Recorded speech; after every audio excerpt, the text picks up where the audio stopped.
नमस्कार, स्वागत है आपका द न्यूज पर। मैं हूं आपके साथ शिप्रा सैनी। कॉलेजियम सिस्टम को लेकर केंद्र सरकार और सुप्रीम कोर्ट के बीच फिलहाल विवाद थमता नजर नहीं आ रहा है। सुप्रीम कोर्ट के मौजूदा chief justice doctor DY Chandrachud ने जजों की नियुक्ति से जुड़े कॉलेजियम सिस्टम को संवैधानिक और सही बताया है, लेकिन अब सुप्रीम कोर्ट के रिटायर्ड जस्टिस चलमेश्वर ने कॉलेजियम पद्धति पर सवाल खड़े किए हैं। उन्होंने कॉलेजियम सिस्टम को लेकर कई सवाल उठाए हैं। केरल हाई कोर्ट में एक कार्यक्रम में पूर्व जस्टिस चलमेश्वर शामिल हुए थे। उनके जरिए ये कहा गया कि कॉलेजियम बहुत अपारदर्शी तरीके से काम करता है और जजों के खिलाफ कोई आरोप अगर सामने आता है तो अक्सर कोई कार्रवाई करता ही नहीं है। आम समाधान ये है कि जज का ट्रांसफर कर देना होता है। रिटायर्ड जस्टिस चलमेश्वर ने ये कहा कि तमाम जज आलसी हैं और समय पर फैसले तक लिखते नहीं हैं।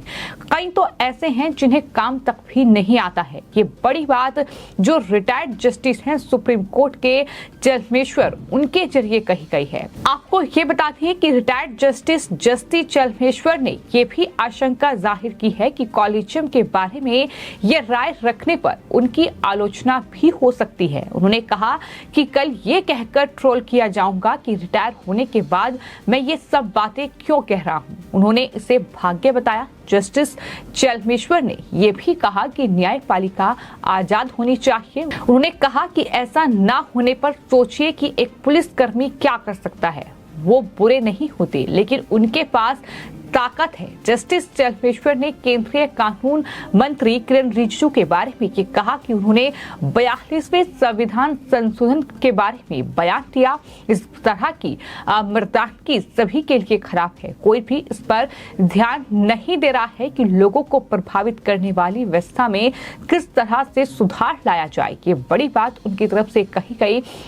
पूर्व जस्टिस चलमेश्वर ने सुप्रीम कोर्ट के चीफ जस्टिस रहे दीपक मिश्रा के कामकाज पर सवाल उठाने वाले कुछ जजों का साथ भी पहले दिया था। उन्होंने justice Ranjan Gogoi, justice MB Lokur और जस्टिस कुरियन जोसेफ के साथ मिलकर CBI के जज रहे BH लोया की रहस्यमयी मौत के मामले में कई सवाल उठाए थे।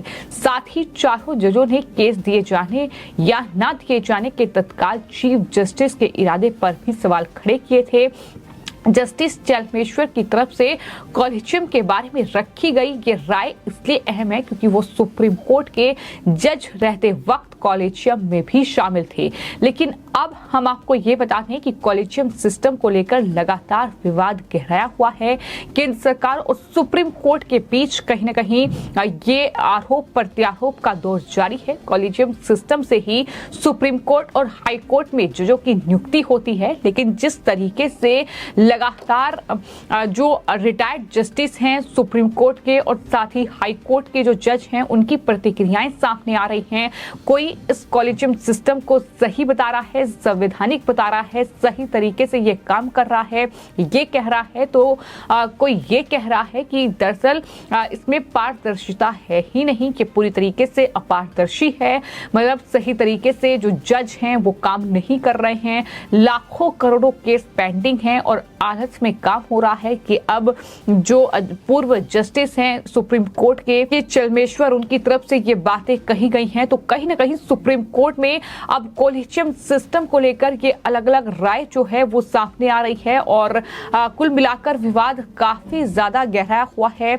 लगातार जो कानून मंत्री हैं किरण रिजिजू, उनकी भी प्रतिक्रिया इस पूरे मामले पर सामने आ रही है। आपको ये बता दें कि हाल ही में केंद्रीय कानून मंत्री किरण रिजिजू ने एक बयान दिया था और ये कहा था कि मूल रूप से संविधान में ये अधिकार कार्यपालिका यानी सरकार को दिया गया है।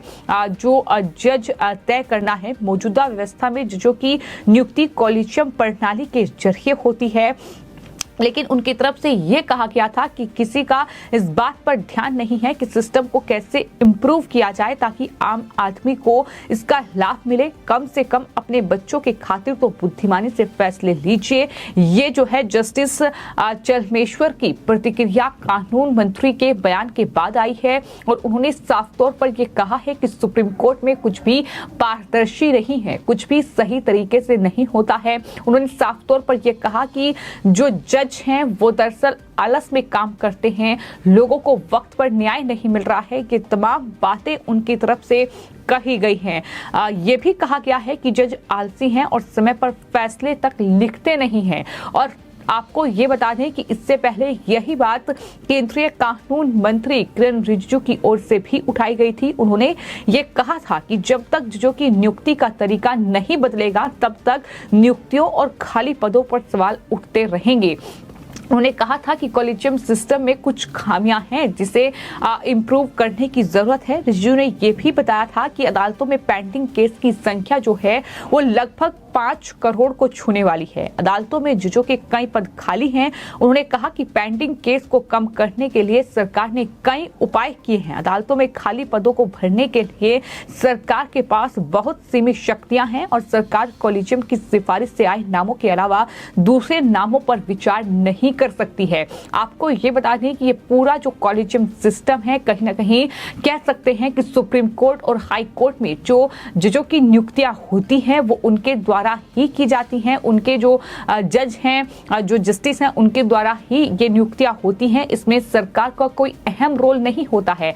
हालांकि जरूर जो नाम हैं वो सरकार के पास जाते हैं, लेकिन सरकार जिन पर अगर इनकार भी कर देती है तो उसके बाद अगर सिफारिश दोबारा भेजी जाती है उन जजों की तो सरकार को वो दरअसल नामों पर सहमति जतानी होती है।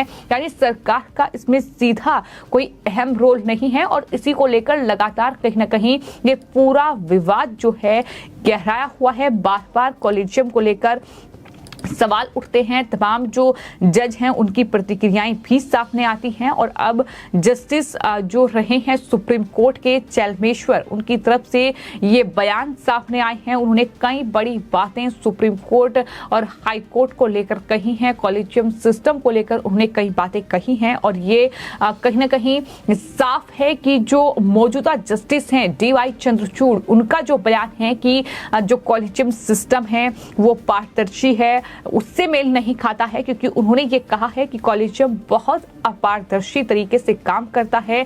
जजों के खिलाफ अगर कोई आरोप लगते हैं तो उस पर कार्रवाई ही नहीं की जाती है। सिर्फ इतना हो जाता है कि वहां उनका ट्रांसफर कर दिया जाए, सिर्फ इतना ही उन पर एक्शन होता है। तो ये बहुत बड़े बातें कहीं ना कहीं उनकी तरफ से कही गई है। और आपको ये बता दें कि जिस कॉलेजियम सिस्टम को लेकर लगातार विवाद बना हुआ है, सरकार और न्यायपालिका के बीच जो तकरार इसको लेकर चल रही है, दरअसल कॉलेजियम सिस्टम सुप्रीम कोर्ट और हाई कोर्ट के जजों की नियुक्ति की प्रणाली है। और गौर करने वाली बात यह है कि कॉलेजियम सिस्टम को ना तो संसद के अधिनियम के जरिए पास किया गया है और ना ही संविधान में इसका प्रावधान है। कॉलेजियम सिस्टम कोर्ट के फैसले के जरिए विकसित हुई है। तो ये कहीं ना कहीं सुप्रीम कोर्ट और हाई कोर्ट के जज ही इस सिस्टम के जरिए जज तय करते हैं, जस्टिस तय करते हैं। तो ये तमाम चीजें हैं जो कहीं ना कहीं विवाद की जड़ बनी हुई है। किरण रिजिजू जो कि केंद्रीय कानून मंत्री हैं, उनका ये कहना है कि ये अंग्रेजों की प्रणाली है, ये अंग्रेजों की देन है, तो इसे बदलना होगा।